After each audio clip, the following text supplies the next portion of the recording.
Olá, eu sou Henrique de Oliveira, formando do curso de enfermagem da Unipar, campus de Francisco Beltrão, e desenvolvi o artigo Letramento dos alunos dos cursos da área da saúde sobre infecções sexualmente transmissíveis, em coautoria de Vanessa do Amaral de Lara, sob orientação de Alessandro Rodrigues Perondi. Então, as infecções sexualmente transmissíveis são ocasionadas por patógenos como vírus, bactérias e outros micro-organismos. A sua propagação vai ocorrer prioritariamente pelo contato sexual sem a utilização de preservativos com uma pessoa que se apresenta infectada, mas ainda assim há a possibilidade da transmissão durante a gestação, o parto, a amamentação, caso precauções não sejam tomadas, e mesmo que de forma inabitual pode ocorrer a transmissão pelo contato com mucosas, pele não íntegra e secreções contaminadas. Então, as infecções sexualmente transmissíveis, elas representam um desafio à saúde pública no Brasil, visto que entre 2007 e 2024 foram notificados 541.759 casos de HIV e 1.165.599 de AIDS, desde 1980.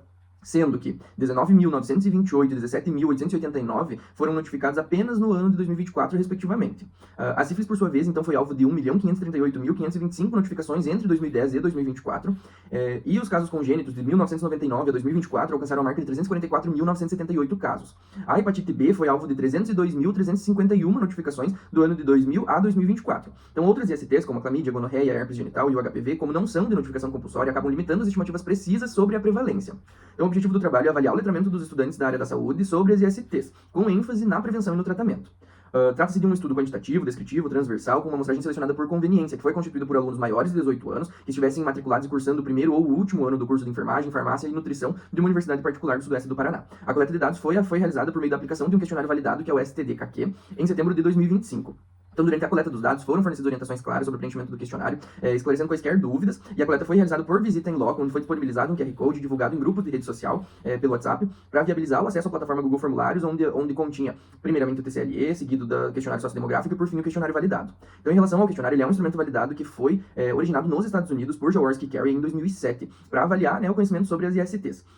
Então, ele apresentava 27 itens que abordavam conhecimento sobre clamídia, gonorreia, hepatite B, herpes genital, HIV, AIDS e o HPV, tendo sido adaptado para o português brasileiro em 2015. Então, devido às adequações culturais, uma questão que era originária e falava sobre a utilização de camisinha feita de pele de cordeiro foi removida, e da mesma forma foram incluídas duas questões sobre sífilis, em vista de que ela ocupa alta posição no índice de prevalência no país.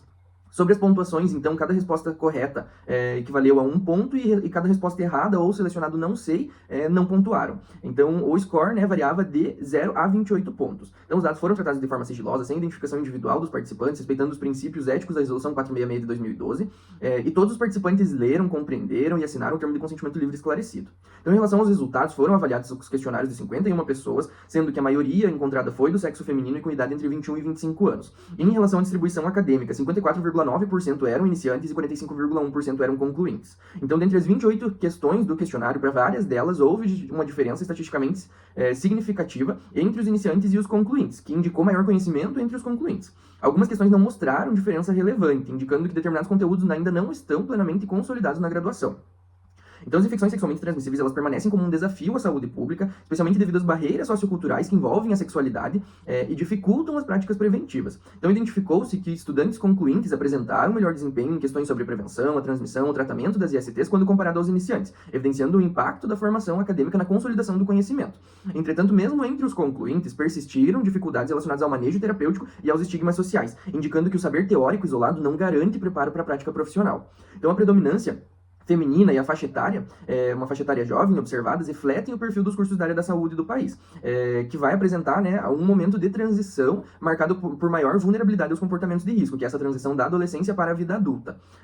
A gente tem, então, a influência de campanhas públicas que podem justificar melhor desempenho em alguns temas, como o HPV, mas que acabam não suprindo lacunas formativas. Então, o letramento em saúde, ele torna-se um aspecto central, especialmente entre os estudantes da área da saúde, visto que futuramente eles vão assumir o papel de educadores e multiplicadores de conhecimento.